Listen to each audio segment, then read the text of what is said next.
We have already looked back a little bit at the 2021 F1 season, but today we are going to do some more, but this time focused on the season as a whole.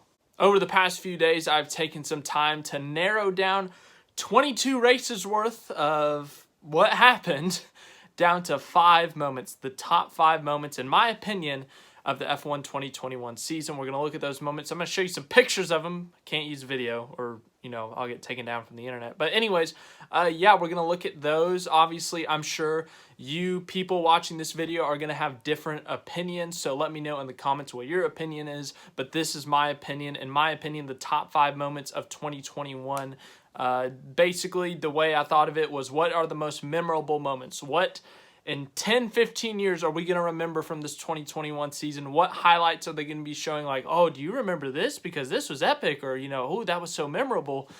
We're going to look at those moments today. And here is what mine are. First, we're going to go through some honorable mentions. I won't talk about them much. I'm just going to tell you what they are. But when we get to the top 5, that's when we're going to go into some detail.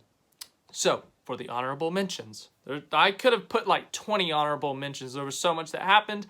I narrowed it down to 4. So here they are. Checo's home podium at Mexico. He got his first podium at his home race. The record crowd at the U.S. Grand Prix. And Lewis Hamilton's 100th career win at Russia, becoming the first F1 driver in history to get 100 wins. And then Baku, simply because, there was so much that happened in that race. Verstappen crashed out of the lead, and then, a pretty fun podium with Perez, Vettel, and Gasly. So yeah, and then Hamilton locking up. Now to the top 5. The top 5 moments of the 2021 F1 season. Number 5. Yes, 5.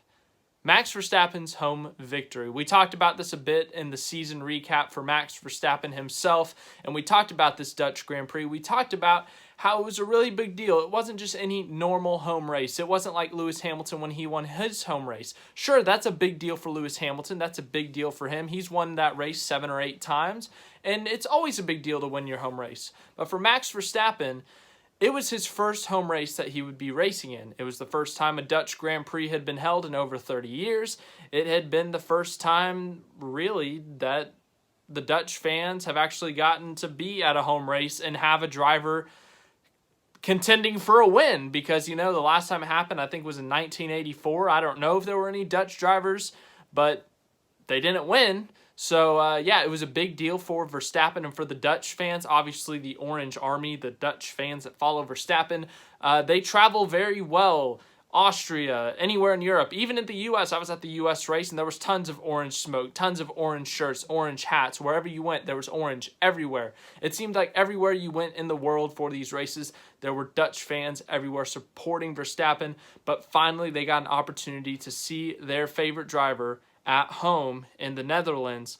And Verstappen, with all that pressure, all the pressure of a home race, the first home race in over 30 years, he stepped up to the plate and he hit a home run. He dominated that race, won the pole, and won the race. Orange smoke was everywhere. You couldn't even see the track. Everyone on the radio came on after that race, and when they saw the orange smoke, they're like, hey, I'm going to take a wild guess and say Verstappen won. And yes, they were correct. So that was a big deal for him. And then, of course, after the race, something I had never seen before, but a live performance of the national anthem on the podium. Like, not just like a band playing, but like the lady who sang before the race the national anthem, she sang it after the race. Pretty good rendition. I haven't heard the Dutch anthem that many times prior to this year, but I thought it sounded pretty nice. It was a pretty cool moment. He had the Dutch flag over his shoulders, waving to the fans.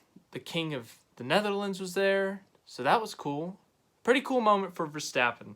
Number 4, Monza. What part of Monza? More like what part not of Monza. This race had quite a lot happen in it. We had the sprint qualifying that weekend, in which Bottas won the pole, but he had to start at the back, meaning the front row would be Max Verstappen and his former teammate Daniel Ricciardo. Now, Lewis Hamilton had a bad sprint qualifying, and that meant that he would be starting 4th, 5th, I can't remember where, but somewhere in the 2nd or 3rd row. And in the first chicane, Max Verstappen was not leading. It was Daniel Ricciardo in the McLaren. Going down the next straight, Lewis Hamilton had an incredible start. He was able to get side by side with Max Verstappen, and they made a little bit of contact. And it sent Hamilton over some bumpy curves, and, Verstappen ran away, and so, that was their contact for the day, right? Wrong. They would later make contact, and arguably the weirdest crash I have seen in my entire life. In the slowest part of the racetrack, Verstappen got airborne. The slowest part of the track, Max Verstappen, all 4 tires were in the air, and he landed on top of Lewis Hamilton's car, and it looked like... Okay, we won't go there. And, it was the weirdest looking crash because Verstappen hit the curb, and then he, somehow the car went like this, and then it landed on top of Hamilton's car. Hamilton got hit in the head a bit, but thankfully he was okay. And, so they had made contact earlier the year at Silverstone, at Imola and stuff, but this was the first time that they had both been out of the race because of a crash with each other. Verstappen was out after Silverstone, but this was the first time they were both out because of the same crash. And so it was bizarre. It was a weird wreck, and it was one of the highlights of the race that will be talked about down the road just because of how intense this title fight was. And the reason the crash happened was also really weird. Verstappen had a huge gap on Hamilton, but they had a 12-second pit stop. And then Hamilton, if he just has a normal pit stop, he comes out a couple seconds ahead. But no, he has to have a 5-second pit stop, and that's just the perfect timing, the perfectly bad pit stops to put them side by side as Hamilton came out of the pits.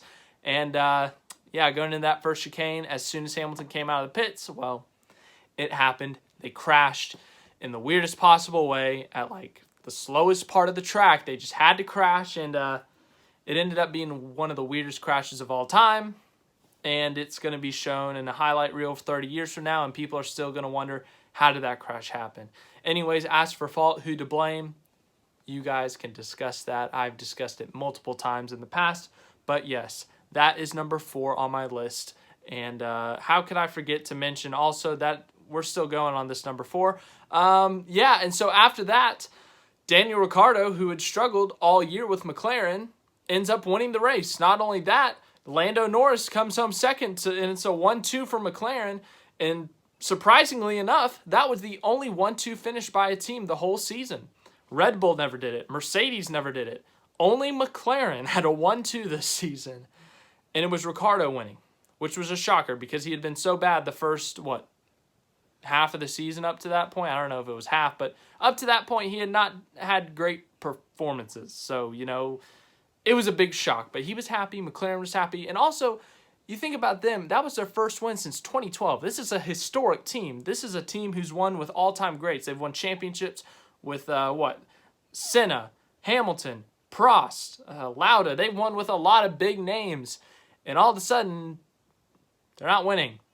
They've had a bad gap here between 2012 and whatever the gap is to now. Last year they stepped it up, finished 3rd in the Constructors, had some podiums. This year, Lando Norris had 5 or 6 podiums, but this performance right here was like the old McLaren. This was like the 80s and 90s McLaren. Prost, Senna, Mika Hakkinen, those guys. This is what McLaren was, and they finally got back to it. They ended up 4th in the Constructors. They kind of fell off a bit after that, but still, it was one of the highlights of the year, one of the celebrations of the year. Ricciardo finally got to do a shoey. He got to drive Dale Earnhardt's car later in the year. Overall, really cool weekend, really cool story. It was pretty epic. So that is my number 4, Monza.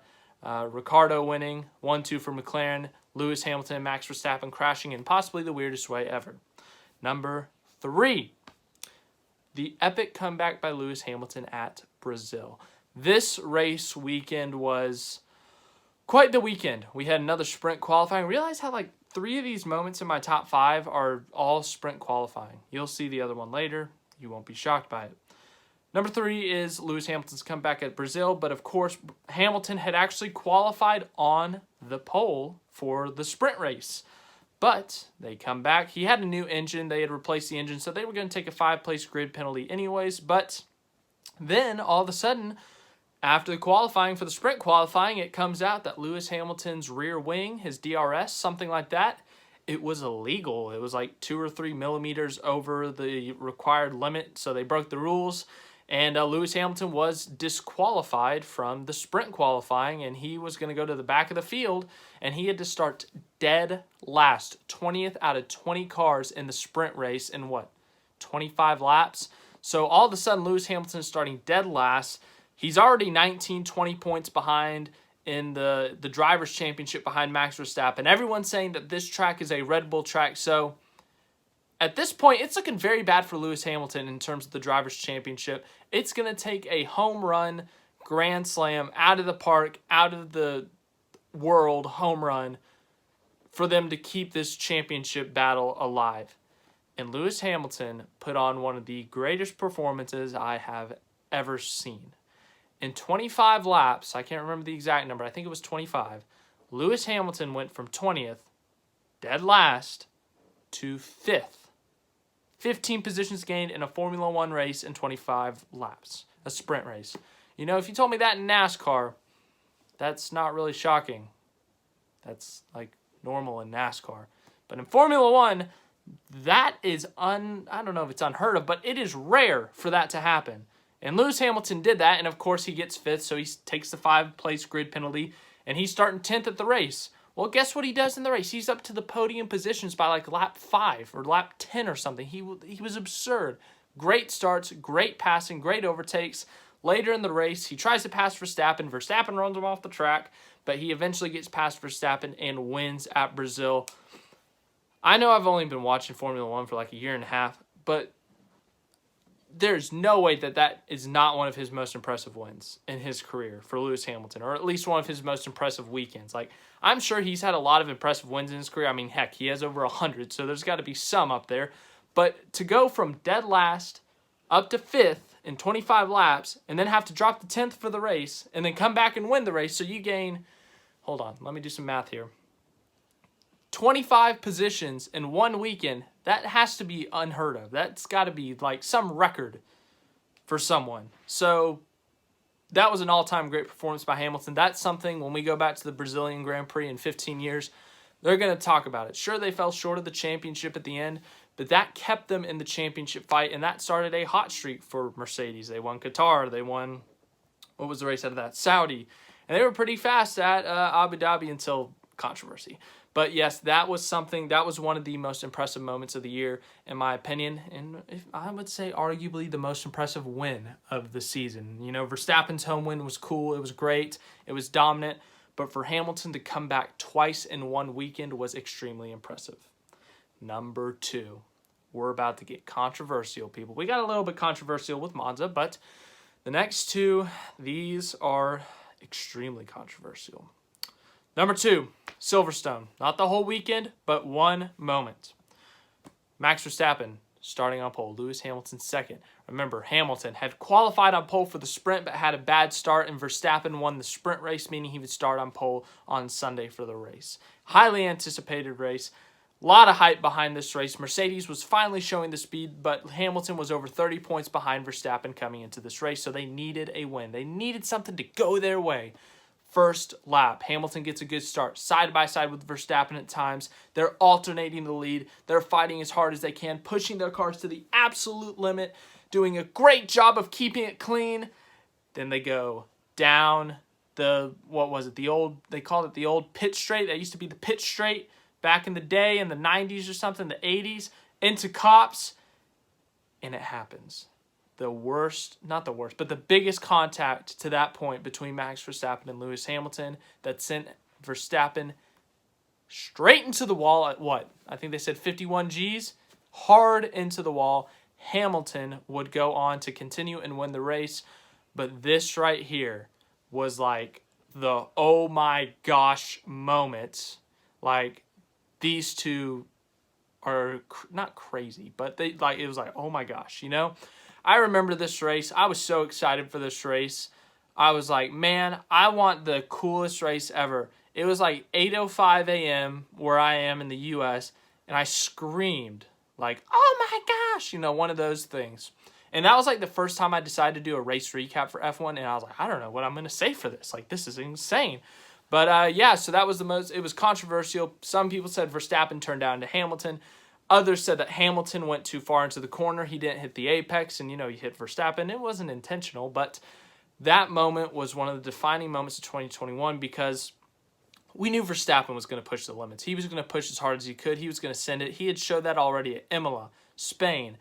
But Hamilton, he's usually a pretty calculated driver, it seems like. He won't go for something unless he knows he can do it. He's aggressive at times when he needs to be, but that moment right there was like, all right, Hamilton, he's feeling the pressure a bit. This is my opinion. He's feeling the pressure a bit, He's not, desperate. He's not giving up. He didn't try to crash Verstappen for his own win, but you could tell that in his head, he was like, I'm already 30 points behind. If he gets ahead of me and goes on to win, it's like 40 points. I can't let that happen. I have to try my best, and sent it a little bit too deep. He crashed Verstappen. The controversy still talked about whose fault it was. Should Hamilton have been penalized more? But the two title rivals clash at Silverstone. Verstappen goes hard into the barriers. That is something that will be talked about 50 years from now because it ended up playing a huge factor in the championship because Verstappen went scoreless. Hamilton would win the race. So he would gain 25 points on Verstappen. So that was a big deal. Big contact as well with the wall. Glad Verstappen was okay. And finally, number one. Can't be too much of a surprise, but the Abu Dhabi finale.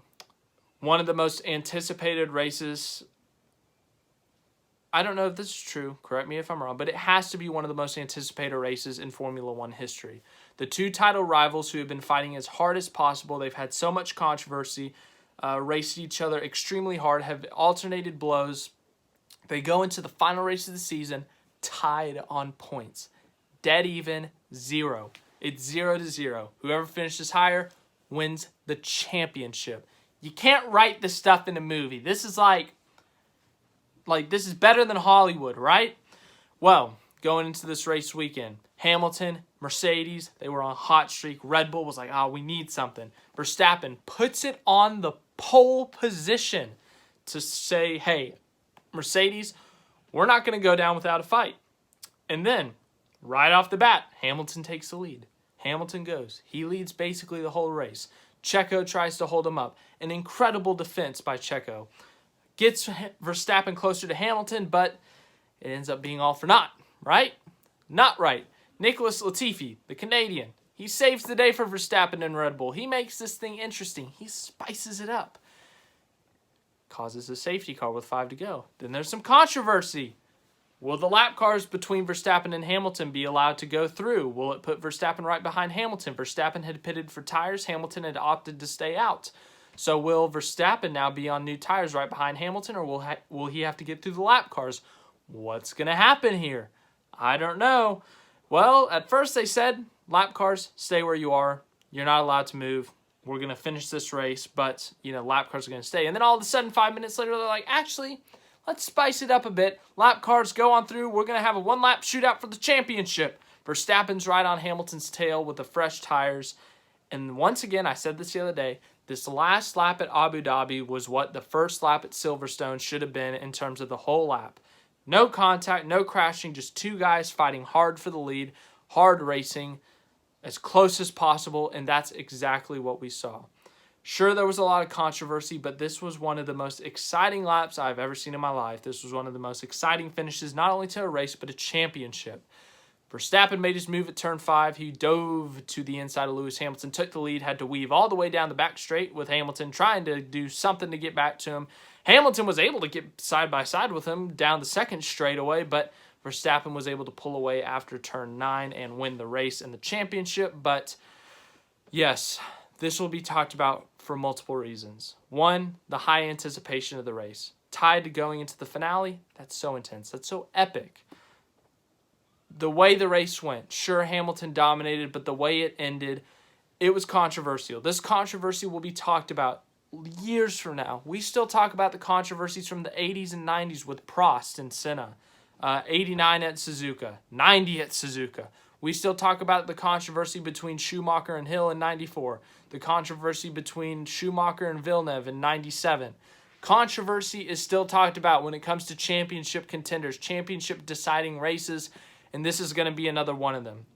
The controversy from this race, even though it was not between the drivers this time, those other instances all had to do with the drivers crashing each other or doing something dumb to each other. This one, Verstappen didn't do anything to Hamilton. He didn't wreck Hamilton. He didn't shove Hamilton off the track. Hamilton didn't shove Verstappen off the track or, get penalized for hitting Verstappen. This was because the race director, he bent the rules at the last minute, and that's why it's going to be talked about. However, Verstappen went on to win the race and the championship, and it was one of the most epic celebrations. The first Dutch driver to win a championship. The Dutch fans all at Abu Dhabi celebrating. Verstappen was able to celebrate with friends, family, his team. Cool scenes, cool pictures, all that stuff. The Dutch flag on the podium. So, really cool celebration, epic stuff. And Verstappen, who's been such a highly anticipated driver, such a young talent, ever since his first race at Red Bull. When he won his first race at Red Bull in Spain in 2016, it has been anticipated. What can this guy do? What can this young kid do in a Formula One car if he is given the right equipment? This year, he was given the right equipment, and he took full advantage of it, and he won his first championship. So, those are my top 5 moments. So, to recap, number 5, Max's home win. Number 4, Monza. Yeah, Monza. Number 3, Hamilton's Brazil win. Number 2, Silverstone, the crash. Number 1, the finale. So, yes, lots of controversy. Lots of epic moments this year. Let me know some of your favorite moments of the 2021 season in the comments. I'm sure some of you will mention things I didn't talk about. Maybe Alonso's podium, maybe Ocon's win. But yes, epic season, epic year. I loved it. But yeah, look forward to making another video for you guys soon. And I hope you have a great day. And night, evening, morning, wherever you are. I always forget that this is F1's international, but wherever you are, have a good day. Thanks for watching.